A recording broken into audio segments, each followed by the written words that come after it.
माझं सौभाग्य भाग 45. संध्याकाळी सगळे चहा पीत बसले होते. मधुरा शांतच होती.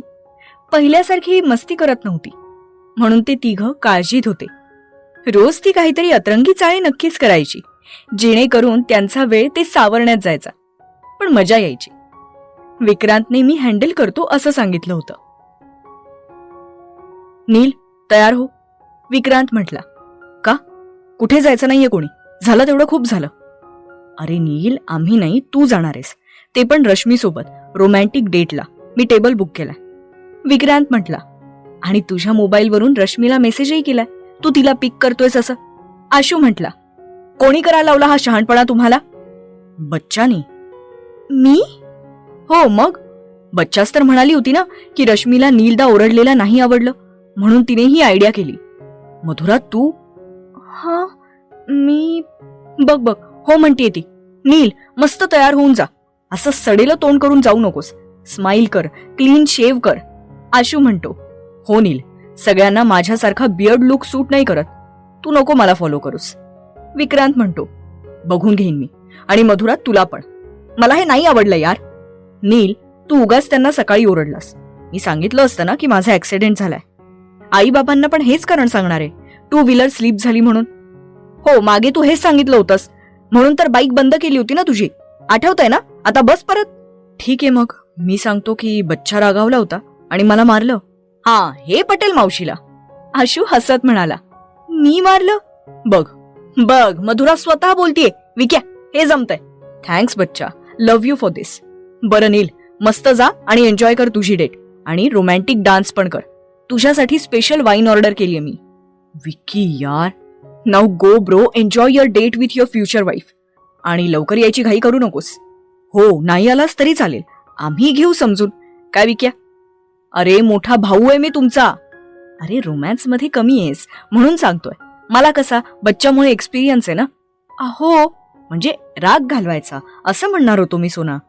आपलं लग्न त्याच्या आधी झालंय, तू नको टेन्शन घेऊस, तुझं चालू दे. तिचे गोंधळलेले एक्सप्रेशन्स बघून मस्ती सुचत होती त्याला. नील आवरून निघून गेला. मधुरा, स्वयंपाक करू नकोस. मग आपण काय जेवणार? मी तुला खातो, तू मला खा. तिला अजूनही गोंधळ समजलाच नव्हता. बच्चा, मी तुझा फेवरेट पिझ्झा ऑर्डर करतो, तोच खाऊ. आशू, तुला कोणता हवाय? तिघे पिझ्झाच ऑर्डर करतात. आशू खाऊन लिचीला घेऊन घरी जातो. हे दोघंच असतात घरात. मधुरा, चल ना टेरेसवर जाऊ. दोघे मस्त तिथे बसतात. त्याला लागल्यामुळे आणि लाईव्ह फायटिंगमुळे ती जरा अस्वस्थ होती. तिला बोलतं करणं खूप गरजेचं होतं, नाहीतर त्याचे दुष्परिणाम त्याला माहीत होते. तो तिला जवळ घेऊन बसतो. बोल ना सोना, तू खूप मिस केलंस ना मला काल? काळजी वाटत असेल ना? विक्रांत. हा बच्चा, बोल ना. तो तिच्या प्रश्नांसाठी उतावळा झाला होता. कधी एकदा ती रोजची बडबड करतीये असं झालं होतं त्याला. तुम्हाला काय करायचंय भविष्यात? आशूने म्हणल्यासारखं तिने खरंच त्याला कधी जाणून घेतलं नव्हतं. त्याच्याबद्दल काहीच पुसटशी कल्पनाही तिला नव्हती. तुला मोठं झालेलं पाहायचंय, तुझं प्ले स्कूलचं स्वप्न पूर्ण करायचंय, आणि सोबत मास्टर्सचं पण. तू नाही म्हणालीस तरी तुला करावंच लागेल. हे नाही, आताही तो तिचाच विचार करत होता. याचा तिला आनंद आणि दुःख दोन्ही होत होतं. मग तुमचं स्वतःचं? मला खास काही नाही, स्वतःची लीगल कन्सल्टन्सी फर्म सुरू करायची. एक्सपिरियन्ससाठी मी जॉब करतोय. या 1-2 वर्षात करणार होतो, पण नील आत्ता कुठे मिक्स होत होता. त्याचं हॉस्पिटलचं अँबिशन होतं, म्हणून मग राहिलं. आता त्याचं स्टेबल इन्कम होईपर्यंत हा जॉब सोडता येणार नाही. पण करेन मी ती फर्म चालू, अगदी उशीर झाला तरी करेन. स्वप्न आहे माझं, तुझ्या नावाने फर्म चालू करायची. माझ्या का? तू माझा लकी चार्म आहेस ना, म्हणून. सगळं खूप झटपट मिळालं मला तू लाईफमध्ये आल्यापासून. अजून खूप स्वप्न आहेत. युरोप टूर करायची तुझ्यासोबत, भारतात तू सांगितलेली ठिकाणं फिरायची आहेत, तुझ्यासोबत बंजी जम्पिंग करायचंय, पाणीपुरीमध्ये तुला हरवायचंय, आपल्या मुलांसोबत तुला खूप त्रास द्यायचाय. तू त्रासून मला रागीट लुक दिला की मग तुला मनवायचंय. मी मुलाचं तर नाव सांगितलं, पण जर आपल्याला मुलगी झाली तर? तिचं नाव काय ठेवाल? वीरा. वीरा का? विक्रांत आणि मधुराचा अंश असेल ना ती, म्हणून. जिच्यात माझा स्ट्रॉंगनेस असेल, पण लुक्स मात्र माझ्या बच्चाचे असतील, आणि खूप नटखट असेल तुझ्यासारखी, चबी चबी गाल असतील. मला खूप आवडेल तुम्ही दोघींनी मिळून मला त्रास दिलात तर. मी ना तिला माझ्यासारखं वकील बनवणार आहे. यात तुझं नाही ऐकणार हं? आत्ताच सांगतोय. तेव्हा मला इमोशनली ब्लॅकमेल करायचं नाही. छान. मी कधी असा विचार केलाच नाही. तू लहान आहेस ना म्हणून. पण मधुरा, खरं सांगू, मला ना आधी वाटायचं की तू मोठी असतीस, आपल्यात कमी वर्षांचा डिफरन्स असता तर लवकर ऍडजस्ट झालं असतं. पण आता असं वाटतंय की बरं झालं तू लहान आहेस. तुझ्यासोबत मला लहान होऊन जगायला, परत कॉलेजची मस्ती बघायला, तुझा बालिशपणा, हट्टीपणा हे सगळं अनुभवायला वेगळंच सुख वाटतं. तुझे छोटे छोटे मुवमेंट्स खूप कॅची वाटतात मला. मी असा नव्हतो, हुशार होतो, पण आपल्याच धुंदीत party, drinks, pub, trekking, trips, bike riding यातच असायचो. आजूबाजूला काय चालू आहे मला काडीचा फरक पडत नव्हता. माझ्या मर्जीचा मालक होतो. वाटलं तर गेलो कॉलेजमध्ये, नाहीतर बॅग उचलून बाहेर फिरायला. घरीही कमीच असायचो. आई तर त्यावेळी अजूनच स्ट्रिक्ट होती. नील आणि आशू हॉस्टेलवर, मग बोर व्हायचं. तुझ्यामुळे आता मी घरी यायला लागलोय. घराची ना अनामिक ओढ लागलीय. तो तिला जवळ घेऊन बाजेवर पडतो. तुझ्यामुळे आयुष्य नव्याने जगतोय मी, जे मला खूप आवडतंय. तुम्हाला मी केव्हापासून आवडते? अरे हा काय प्रश्न आहे, सांगा ना. तू ना एके दिवशी संडेला आवरत होतीस. तुझ्या केसांचं पाणी माझ्या चेहऱ्यावर उडालं आणि माझी झोपमोड झाली होती. आधी तर खूप राग आला होता, पण तुला पाहिलं आणि कुठल्या कुठे तो राग गायब झाला. ग्रे कलरची साडी नेसली होतीस तू. खूप क्यूट दिसत होतीस. मी झोपेत फोटो पण काढलाय, हे बघ. बघू. मी तुमचा फोन कधी पाहिलाच नाही. बघ ना, अडवलंय का तुला? अजून बघू. बघ, माझ्याकडे तुझ्या फोटोचं भांडार आहे. ह्या अल्बम मध्ये जा. माय स्वीट गर्ल, हे असलं कसलं नाव हो? तुला आठवतंय का सोना, मागे आपलं लग्न झाल्यावर 4 महिने झाले असतील. कामवाली मावशी नव्हती, मग तू फरशी पुसत होतीस आणि मी, हा, तुम्ही येऊन पाय घसरून पडला होतात. फ्लॅशबॅक. नील, मी आलो, वेट. Oh shit.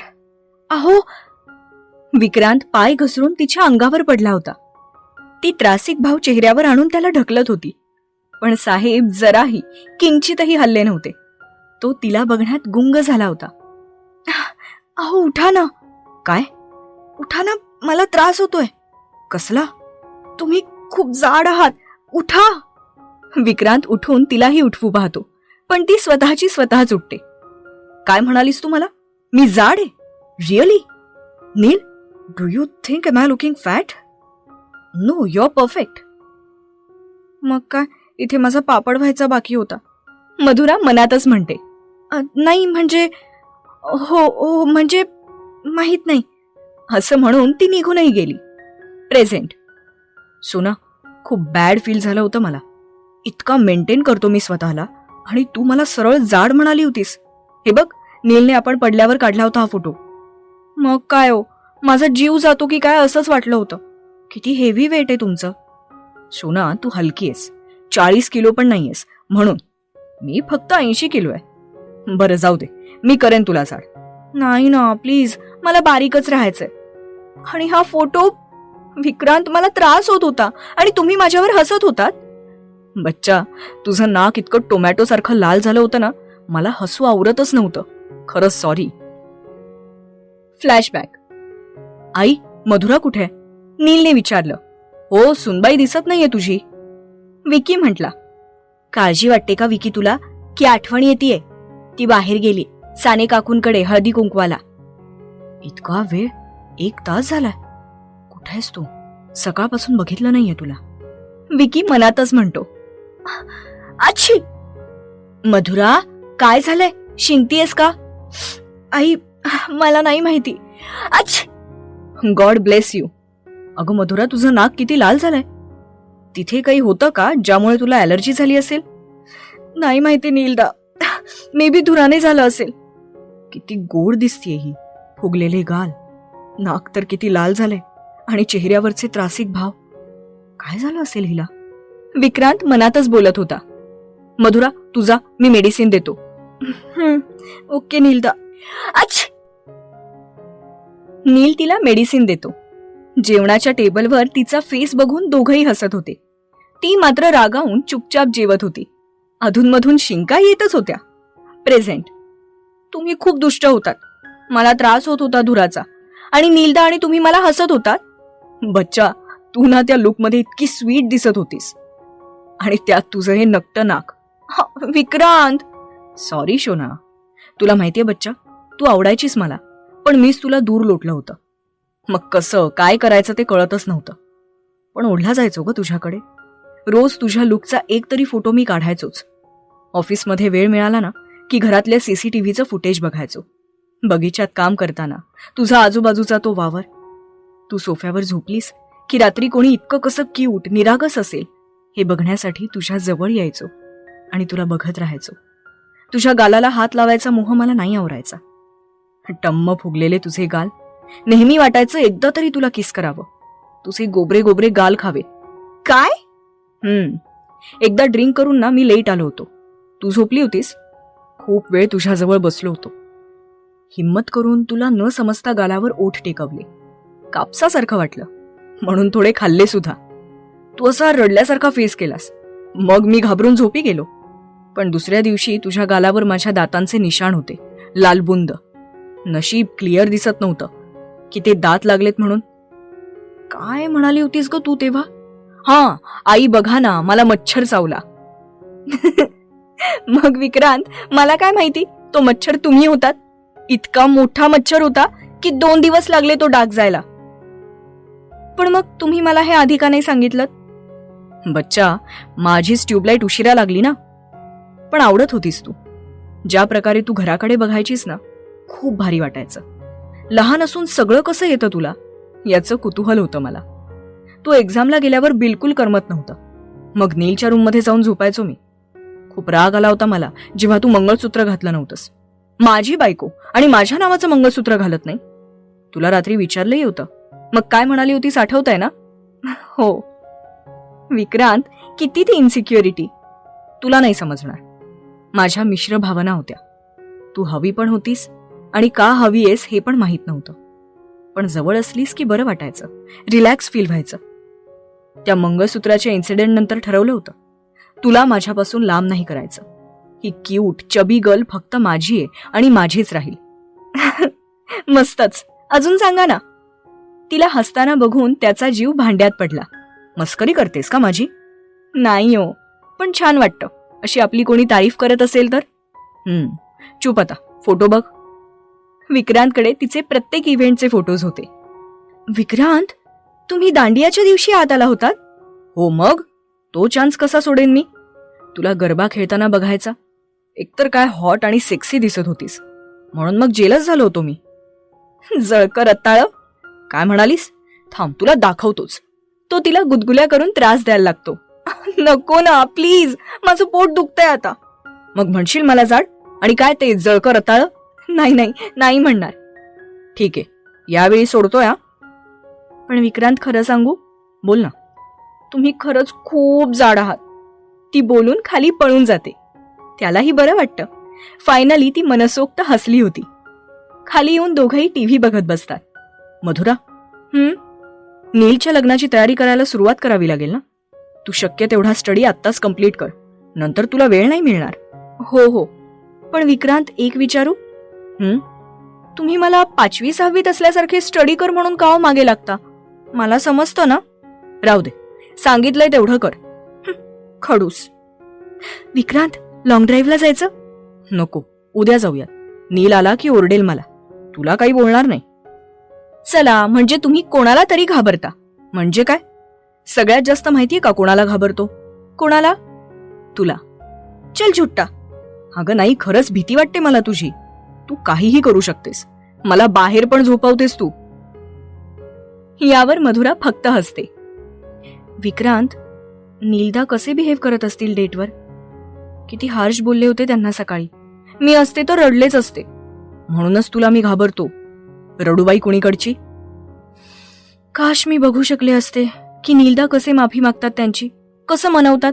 नाहीतर अजून जाऊन म्हणतील, कळत नव्हतं का तुला, त्यांनी मेसेज केला आणि तू आलीस, मला हे नाही आवडलं.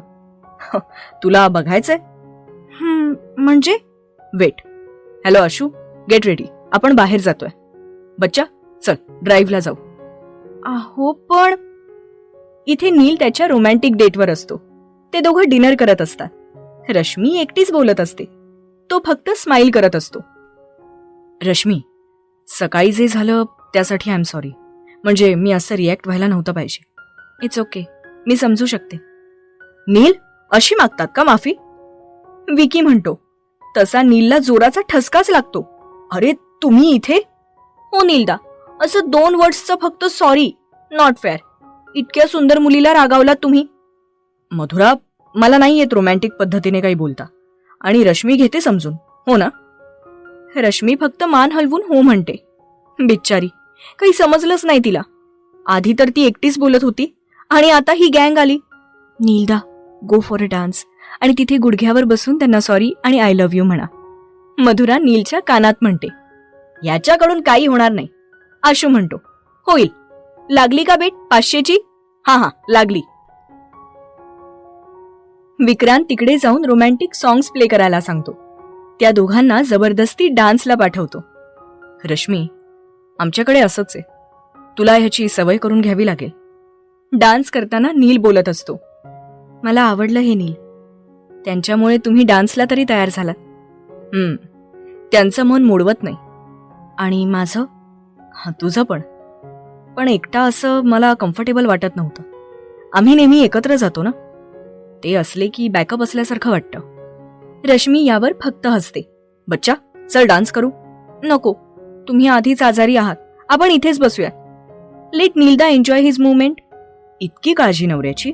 So sweet. आईस्क्रीम खाणार? हो, माझीवाली. आशू, तुला? तू जी ऑर्डर करशील ती. पण विकीला देऊ नकोस. हा बरोबर आहे, तुम्हाला नाही देणार. बच्चा, तू एकटीच खाणार? एकच घास देईन. तसा विक्रांत सॅड फेस करतो. ठीक आहे, मी पण नाही खाणार. होय वेडाबाई, मस्करी करत होतो. तू खा. नील आणि रश्मी सोबत छान वाटतात ना? आशू म्हणतो. हो रे आशू, त्यांच्या हनीमूनचं प्लॅनिंग करावं लागेल. नाहीतर नील तिला हॉस्पिटलमध्येच फिरवून आणेल. यावर तिघेही हसतात. केरळला पाठवायचं का? मस्त आहे तिथे. हा, गुड आयडिया. आपल्या तिघांकडून गिफ्ट. डन. आशू म्हणतो. मधुराने सांगितल्यासारखाच नील गुडघ्यावर बसतो आणि रश्मीला सॉरी आणि आय लव्ह यू म्हणतो. कोणत्याही मुलीसाठी तो क्षण खूप खास असतो. रश्मी भारावून जाते. नीलकडून तिने अशी अपेक्षाच केली नव्हती. आशू, काढ 500. आशू डोक्याला हात मारून घेतो. त्या दोघांना लॉंग ड्राईव्हला पाठवून हे तिघं घरी निघून आले. डोअर ओपन करताना. विक्रांत, आपण गोव्याला कधी जायचं? हे काय अचानक? मी रागावले होते तेव्हा तुम्ही मला म्हणाला होतात ना की आपण या वीकमध्ये जाऊ म्हणून. बच्चा, घसा फाडून जीव काढून शेवटी 3 फाईट्सही खेळलो. बाकीचंही इतकं काही समजावत होतो. ते नाही ऐकलं, ते नाही लक्षात ठेवलं. हे बरं आहे तुझ्या लक्षात? हो आहे, ती खांदे उडवून म्हणते. का? तुम्ही तर म्हणाला होतात ना. म्हणजे तुम्ही मला खोटे प्रॉमिसेस करता? नाही, प्रॉमिस खरं होतं, पण तू मला त्रास दिलास ना खूप, म्हणून मग तुला punishment. I hate you Vikrant, but I love you. मग कधी जायचं? जाऊ आपण, पण आता लग्नाची जरा तयारी करू. मला काही इंटरनॅशनल असाइनमेंट्स आहेत. May be out of India travel करावं लागेल. विक्रांत, तू असं बारीक तोंड करतेस ना, म्हणून तुला लवकर सांगत नव्हतो. ठीक आहे, यावेळी सूट, पण प्रत्येक वेळी नाही करणारा मी ऍडजस्ट. नको करूस, मी करून पण देणार नाही. चल, मला झोप येते. I need some rest. Oh sorry, खरंच मी दूध हळद आणते. नको ना बच्चा, मला नाही आवडत. त्याने जखमा लवकर भरून येतात. ती त्याला फोर्स करून दूध देते आणि त्याच्या कुशीत झोपून जाते.